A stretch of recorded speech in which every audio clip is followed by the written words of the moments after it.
इन खबर यूपी में आप सबका स्वागत है। मैं हूं हसीन अहमद। आज हम आपसे बात करने जा रहे हैं अतीक अहमद के बेटे असद का जिस तरह से एनकाउंटर हुआ है यूपी एसटीएफ के द्वारा, वहीं उसके साथ ही साथ जिस तरह से गुलाम मोहम्मद का एनकाउंटर हुआ है, उसके बाद एडीजी एसटीएफ के लगातार यहां पर प्रशंसा के पात्र बने हुए हैं और बधाइयों का सिलसिला चल रहा है। वहीं यहाँ पर जिस तरह से ये पूरी कार्रवाई की गई है उसके बाद बहुत ज्यादा लोगों के बीच में खुशी है और इस बात का इत्मीनान है कि आखिरकार जितने भी जुर्म किए गए हैं उसकी सजा देर से ही सही लेकिन मिलना शुरू हो चुकी है।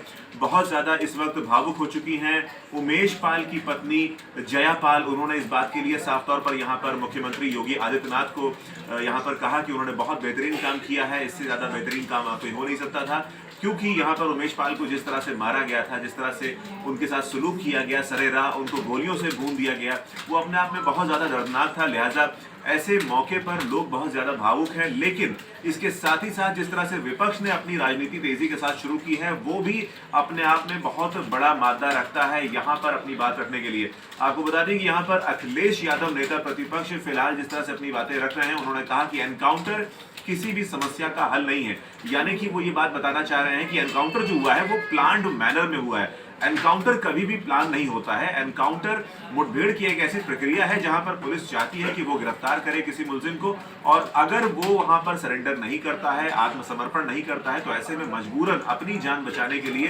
क्योंकि सामने से गोली आ रही है, ऐसे में एनकाउंटर की एक स्थिति बन जाती है। एनकाउंटर प्लान नहीं हो सकता। वही इसके साथ ही साथ आपको बता दें कि ऑल इंडिया मजलिस इत्तेहादुल मुस्लिमीन के अध्यक्ष असदुद्दीन ओवैसी ने अपना बयान रखा है और कहा है कि ये मुसलमानों के साथ ज्यादती हो रही है, और उन्होंने कहा है कि धर्म के आधार पर यहाँ पर एनकाउंटर किया जा रहा है। यानी कि इस एनकाउंटर के माध्यम से ओवैसी ये बताना चाह रहे हैं कि यहाँ पर हिंदू मुसलमान की एक जो बात है उसे जाहिर कर रहे हैं, धार्मिक विभाजन की यहाँ पर बात कर रहे हैं, जो एक सामाजिक बंटवारे की बात हो रही थी उसको किया जा रहा है। हालांकि ये यहाँ पर इस चीज को एकदम से दरकिनार कर दिया जा रहा है कि किस तरह से बिगरू कांड के बाद विकास दुबे का भी एनकाउंटर हुआ था, क्योंकि वो भी पुलिस की गिरफ्त से बच के बाहर जाना चाहता था। लिहाजा ऐसे में पुलिस ने उसका भी एनकाउंटर किया और उसकी भी धर्म कुछ और था, उसकी भी जाति कुछ और थी। लिहाजा ये कह पाना कि केवल मुसलमानों के खिलाफ ये चीजें हो रही हैं, ये अपने आप में सरासर गलत है, क्योंकि एनकाउंटर प्लान नहीं होता, आपको पहले भी बताया गया है। और ये जो तमाम चीजें हैं ये एक प्रक्रिया के तहत हुई हैं।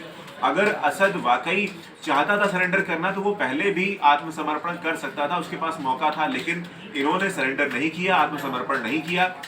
पुलिस लगातार परेशान थी इस पूरे मामले में, क्योंकि जांच अभियान तेजी के साथ आगे बढ़ रहा था। 2.5 लाख का इनामी बदमाश था, उसके बाद इनाम को बढ़ाकर 5 लाख की राशि तक पहुंचाया गया, लेकिन फिर भी कोई बड़ा ब्रेक थ्रू नहीं मिला, कोई बड़ी कामयाबी नहीं मिली। लिहाजा ऐसे में यहाँ पर कार्रवाई करना बहुत ज्यादा जरूरी हो गया था। तो ऐसे में ये बातें एकदम साफ तौर पर निकल कर आती हैं कि इस आधार पर कहना कि केवल मुसलमान थे इसलिए एनकाउंटर हो गया, ये अपने आप में सरासर गलत है। फिलहाल ओवैसी की जो बात है उसे आप सुने। तो फिर क्या जुनैद और नसीर के मारने वालों को भी गोली मारोगे? बताओ बीजेपी वालों, जुनैद और नसीर को जिसने मारा तुम उसका भी एनकाउंटर करोगे? नहीं करोगे तुम। इसलिए नहीं करोगे क्योंकि तुम मजहब के नाम पर एनकाउंटर करते हो।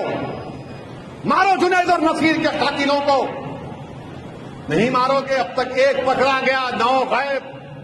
नहीं करोगे, ये कानून की धज्जियां उड़ रही, एनकाउंटर नहीं। तुम कॉन्स्टिट्यूशन का एनकाउंटर करना चाहते हो, तुम रूल ऑफ लॉ को कमजोर करना चाहते हो। फिर कोर्ट किस लिए है, अदालत किस लिए है, सीआरपीसी आईपीसी किस लिए है, जजेस किस लिए है, पब्लिक प्रोसिक्यूटर किस लिए है? अगर तुम फैसला करोगे कि गोली से इंसाफ करेंगे तो फिर बंद कर दो अदालतों को। जजेस क्या काम करेंगे फिर? ऐसी तमाम जानकारियों के लिए बने रहिए इन खबर यूपी के साथ।